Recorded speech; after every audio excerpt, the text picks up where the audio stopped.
This is Rico from the Boxing Tribune.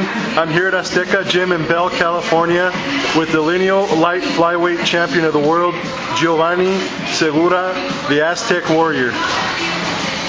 How you doing today, Giovani? Fine. Just right here, working hard, ready for the fight, getting ready for the fight. You know, one thing that's really odd is that, you know, just when we thought the news was breaking that, you know, everyone was excited about you fighting Calderon, you made the news again, but not regarding the fight. It came out that you had an incident with Ashton Kutcher. Could you tell us a little about that? Yeah, well, it's something that I could have wished to be something cool, you know, something that well, that had a different thing, you know, not a sad thing that happened to me with Ashton Kutcher. I think he's a good actor, good comedian.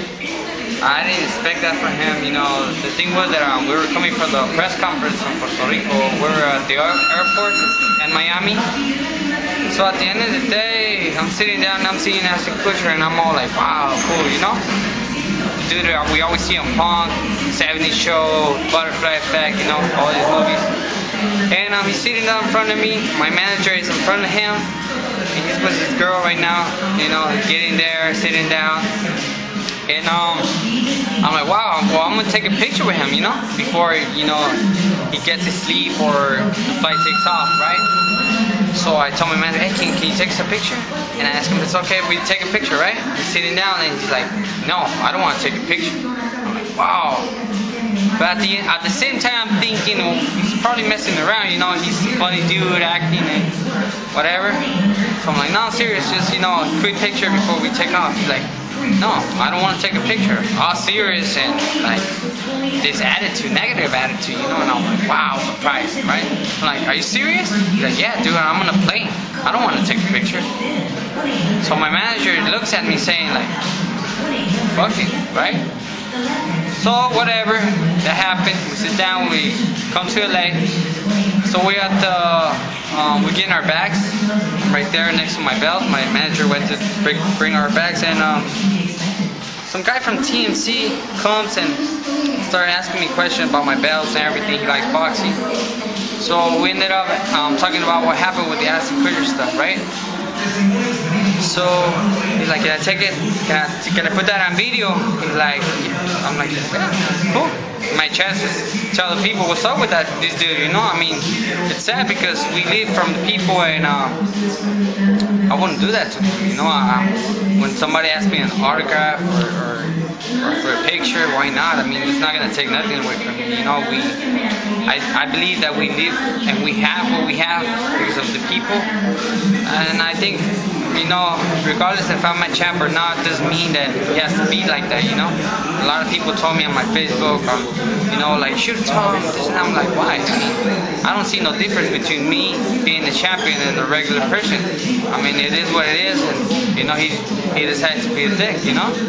So, oh, and before we went out, the plane, you know, the flying crew always like waits on the door and say thank you and everything.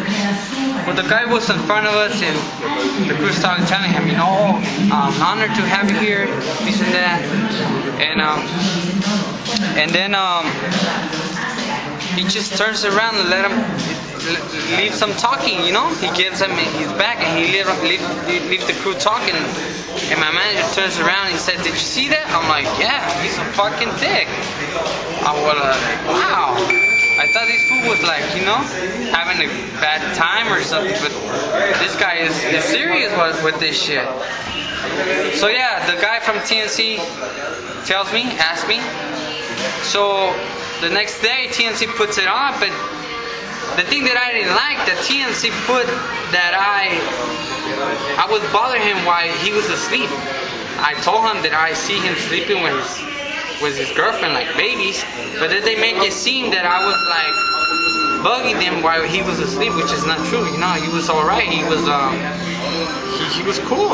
Like, I was like thinking, well, probably I fucked up, right? I bothered him, but at the end I'm like, well, I didn't.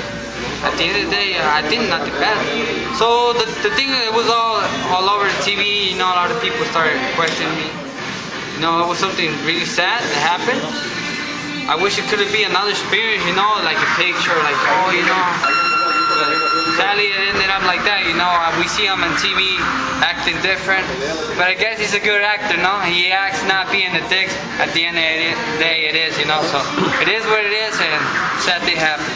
Well, Giovani, sorry about your experience there, but to go into a more positive thing, are you looking forward to your rematch with Calderon so you can prove to the world that it was no accident? And are you worried that Calderon in this fight learned something from the first fight?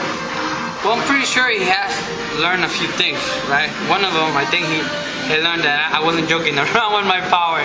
He knows it's true. So I think we're both gonna do the same thing. Try not make our mistakes that we did in the first fight. You know, he's gonna try to not step or stay in front of me for no reason. I think he's gonna try to survive the fight. He's gonna worry about my power, and for the same reason I'm getting ready for this fight. You know, I'm getting ready as much as I can. I think I have to be more ready than the first one because he knows me, I know him, and we both know what to do. You know, we both are gonna try to not make the same mistake. Giovani, after this fight, I know you don't look ahead towards any opponents, but there's been a lot of names mentioned. Brian Valoria, Omar Nino. There's been quite a few other names mentioned. I know your manager and your team makes that decision together, but in particular, is there anybody that besides Calderon you would like to face in the ring? Well, you know what?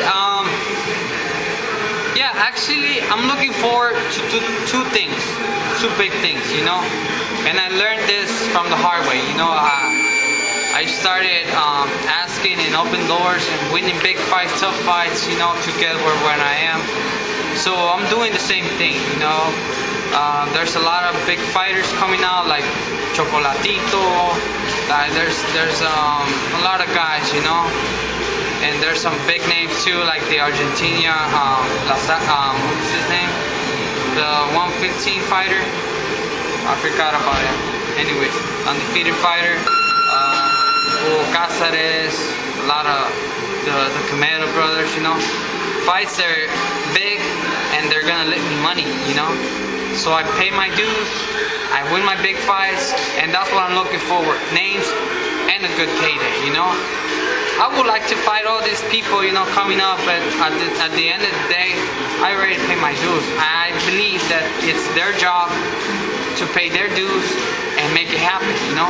I'm not gonna look for a fight who's gonna be no sense and the way you're talking about money, you know, it doesn't make sense for me because this is what we fight for.